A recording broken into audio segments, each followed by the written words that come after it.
Here is a 2024 Subaru Legacy Limited in black crystal with a leather interior. This is the sweet spot for the Legacy because you're not going to get all the bells and whistles. You won't get the turbocharged engine, but in the interior, you're going to get almost every single amenity except for a few that the Touring XT has. I'm Anthony from Hawkeye Rides. Last year, we got an update in the front for the grille, the headlamp assembly, and the fog lamp housing. When you get into the limited trim, you're going to have LED for everything. The fog lamps, headlights, and all models will have steering responsive LED headlamps, which when you're considering Toyota or Honda, you're not going to get that for the price that you're getting with this. The new trim piece in the grille spins nearly the whole width of the car. Give it a little bit more of a dynamic stance to the Subaru. 5.9 inches of clearance, and whether you go to the base or all the way to the Touring XT, you're still going to have a decent sized wheel. They start off at 17 inch. Limited, it's an 18 inch. The same thing for the Touring XT. It's multi-spoke alloy wheels, 4-wheel independent suspension, and you can option fog lights if you go into the premium. So this is why I'm saying this is the sweet spot, because you're getting everything taken care of in the front. Standard Subaru eyesight, which automatic emergency braking, lane departure, lane keep assist. The Touring XT gains a wide angle camera. The Sport in the Touring XT gets the 360-degree reverse camera standard. Standard dynamic vehicle control with active torque vectoring, symmetrical all-wheel drive. These are things that are not going to be found in Toyota or Honda. When you're in this trim, it will be the standard 2.5-liter Boxer 4-cylinder, producing 182 horsepower and 176 pound-feet of torque. It will be paired to the lineartronic CVT transmission, achieving 27 mpgs for the city, 35 mpgs for the highway. So yet again, when you're taking it back to Toyota and Honda, for what you're getting, this is kind of more in the premium sector. You're getting great fuel economy. Unfortunately, nothing was refreshed for the rear in 2023, and it's a carryover for 2024. C-structure LED taillights, that's standard, with no exhaust outlets. But because it's not the turbo, it's not necessarily a big deal. Quick release, going into 15.1 cubic feet of storage. Underneath the floor, you get your jack and a spare tire. Split fold the rear bench in the back at a 40-60 split, and that will increase the cargo to the sedan. This is a 2.5 Boxer engine. We need to go side start up so you can hear that exhaust note.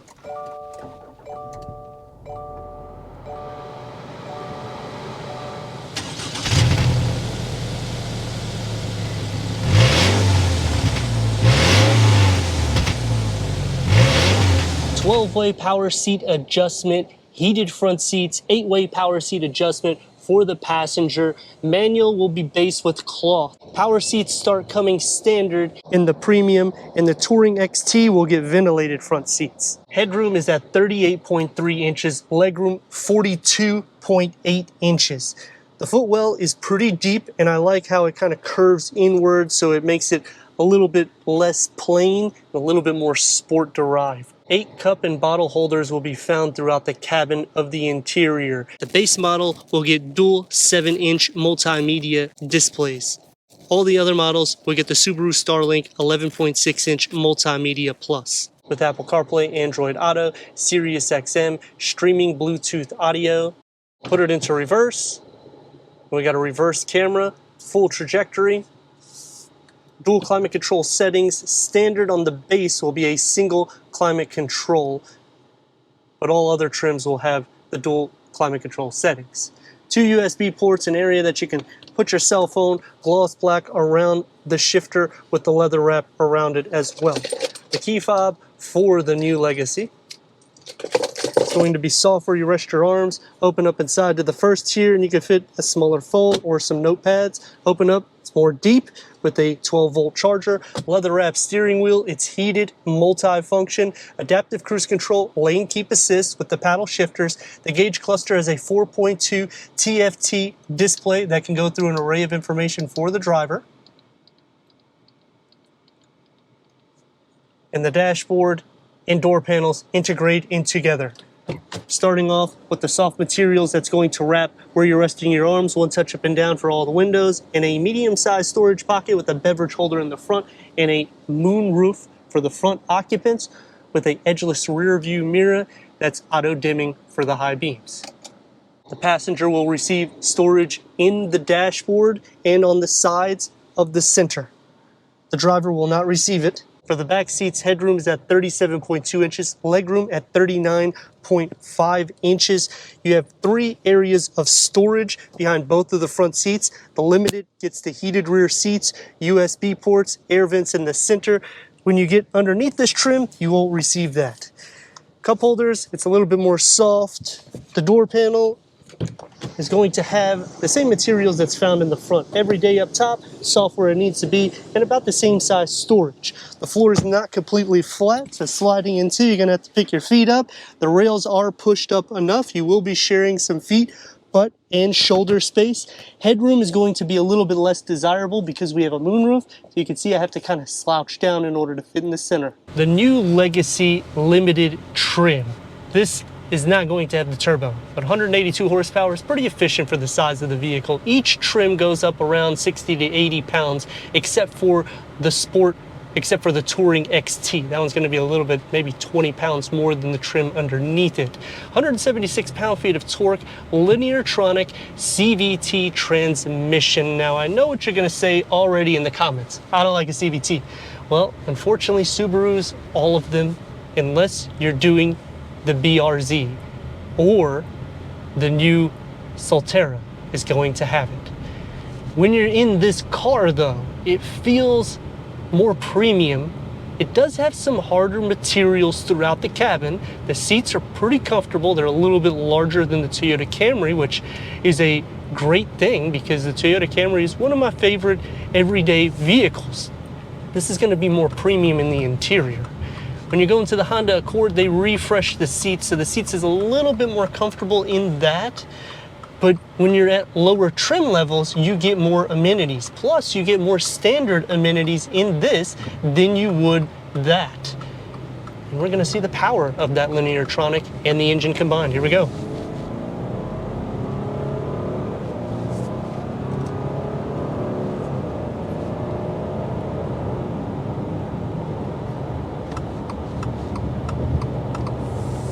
It gets up to speed fine. Road noise isn't too bad because they have decided to put an 18-inch wheel. If they would have went larger, I feel like it would have been a substantial amount of road noise, but it's pretty quiet for everyday journey. I would say it's a little bit more quiet than the Camry. The new Honda Accord has been sealed up a little bit better. This is going to have one of the bigger touch screens just the way it's shaped, but as for the dimensions, it still will go to the Honda Accord with a bigger screen. This is an easy interface to use. So if you know how to use a cell phone, which everybody does, or a tablet, it's basically the design of this. So it is user-friendly.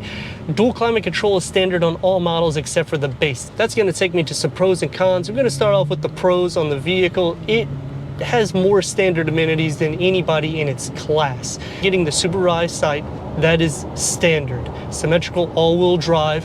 Where are these going to be standard on Toyota or Honda? MPGs, I mean, it's not a hybrid, but you're getting a decent amount for day in and day out. Now, when you option the turbo, it's going to be a little bit less, and it also depends on how you push the pedal. Interior, you have plenty of space. Cargo capacity is basically the same as the Honda and the Toyota, so you're not lacking there. It's not longer, it's about the same length. In the width of the interior, it's wide enough where you can actually relax when you're on a longer journey. Some cons about the vehicle, I wish they didn't have a base trim because the base model doesn't receive a lot of the amenities. You get a dual 7-inch touchscreen infotainment setup instead of the 11.6. I'm not a huge fan of these larger screens, as you've known through my reviews, but when it's user-friendly and it's not all through the screen, I don't mind it so much. Meaning we have a volume knob, we got AC knobs on the side, so you can do some things without using all of the interface in it. But for the base model, you're getting 4 speakers. 6 speakers is okay when you get into the premium. I understand that. Turn radius, about 1.5 lanes, because it's 4-wheel independent suspension. Give her a go.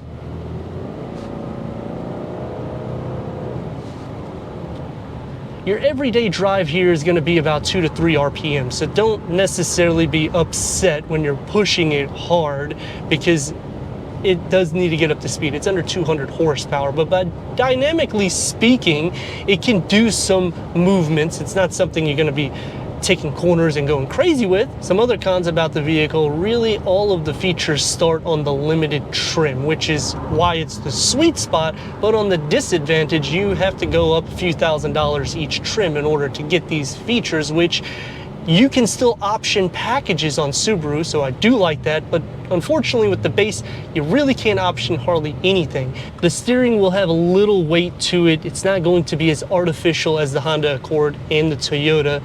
The adaptive cruise control works about the same. You get about 0.2 to 0.3 miles without really having to be engaged with the vehicle. And safety-wise, all the windows are large, blind spot monitoring in the inside of the side view mirrors. So I think Subaru is one of those vehicles that you can drive as a practical car, and you get more luxury amenities and standard options and features than Toyota and Honda for a little bit less of the price, considering if you wanted to add these features on Honda or Toyota, you would have to pay a premium. But let me know your thoughts in the comments. And if you're new to the channel, consider subscribing. Check out the next video, merchandise, website, and Instagram. Leave a comment and a like. And I'd like to thank Subaru of Wesley Chapel for giving us this 2024 Subaru Legacy Limited for our car review.